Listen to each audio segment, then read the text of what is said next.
The ruling brought before the tribunal by the SIU against the MEC for Treasury, the MEC for Health in the province, as well as 32 companies, also says the appointment of these companies in relation to the procurement of surgical gowns was unlawful and irregular. Now, let's get some reaction on this and other developments around the Free State. Let's speak to DA Leader in the Free State, Roy Jankielsohn. Thank you so much for your time this evening. Now, when you go back to the ruling yesterday by the Special Tribunal, it does set some kind of a precedence, and some of the rulings that we've seen in recent times from the Special Tribunal have been precedent-setting. But are you surprised by it? Good evening, Bongi. No, we're not surprised at all. We did raise our concerns in the legislature during the appointment of various companies related to PPEs during the serious COVID lockdown regulations. And the SIU investigation took place, and 27 companies have been named as being miscreants as far as these tenders were concerned. The SIU have indicated that these companies should be charged with fraud, and also that they be blacklisted by the Free State provincial government. There are one or two other interesting aspects around the SIU report.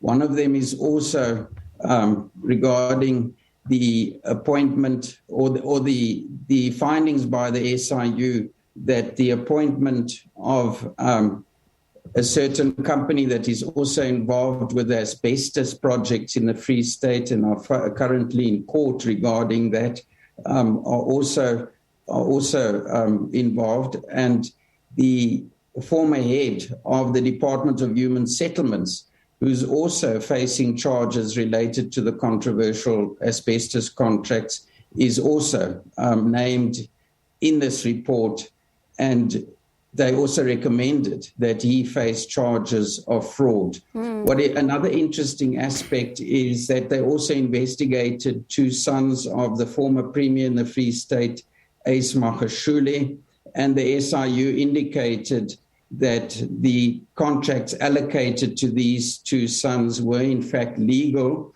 We do regard contracts allocated to the families of senior politicians as unethical. This shouldn't take place, because even though the SIU found them to be legal and not irregular, I'm sure that just the fact that they're family members of such a senior former politician in the Free State would have some influence on the allocation of these tenders. And it's interesting, in the news bulletin you were mentioning the Guptas, and these children are also linked to the Guptas. One was employed by them, and both have been beneficiaries of Gupta largesse in the past. And we did reach out to the department, especially because we wanted to talk about this particular ruling by the Special Tribunal. And one of the things that they were saying is that the report directed the SIU to present an additional report on the quality of the PPE supplied no later than 30 days after the release of the initial report. The provincial government cannot pronounce itself in the matter until the above mentioned report is concluded. While this is the response of the provincial government, I'd like us to go back to what the Special Tribunal has said. And one of the things that it found is how disturbing it was for the fact that some of the handling itself of the surgical gowns that were being delivered is that the people that were taking stock did not even know which box belongs to which supplier, and therefore can't even link any of these surgical masks directly to some of these particular suppliers. That in itself talks about processes that continue to be flouted, and even this particular ruling hits hard at that. I wonder, where does the Free State government begin to remedy this? Because this in and itself is surely problematic. Yes, we were initially also concerned about that. Besides the paper trail and the money that is allocated, and it's interesting how many companies suddenly became PPE suppliers during the COVID lockdown when government started procuring these products. But we were concerned that it's very easy to create a paper trail and to say that the processes, the paper trail was legal. But at the end of the day, there are two aspects that are of concern to us, which are difficult for us to verify, but we hope that this will also come out in further investigations. And the first is the quality of the products that were delivered, and secondly, whether in fact the projects were delivered to the Free State provincial government. And that is something that we need to look into, because we know from our experience with the Vrede Dairy project, specifically with the processing plant, which was mentioned earlier in the news on this program, that the delivery took place, the prices were inflated. But if you go onto the ground, and I've been there to actually look at that processing plant, it's very clear that it's not value for money, and it's not fit for purpose that it was bought for. And Mr. Jankielsohn, unfortunately, we're almost out of time, but one cannot help but, really look at this particular aspect of it all, because you listen to reports and you read reports around the, dairy farm, and you go through the State Capture Commission's, evidence. You see exactly what was going on there. Now we see around the procurement of surgical gowns, there's issues there with these particular contracts. All of this is happening against the backdrop of some communities who are still waiting to have spills cleared out of their homes, because they've got sewer all over their streets, and some of them in their very own toilets, and others are still trying to get access to water, roads, everything.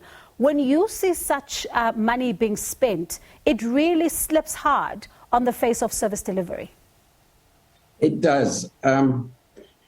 Obviously, corruption makes poor people poorer. And last week, I traveled with our national spokesperson on local government, our shadow minister, Mr. Celia Brink, to various municipalities in the Free State. And we saw how people have actually had to vacate their houses because of the sewage in their yards. They cannot live there. Whole streets that are covered in sewage, where it's difficult for vehicles to drive through there.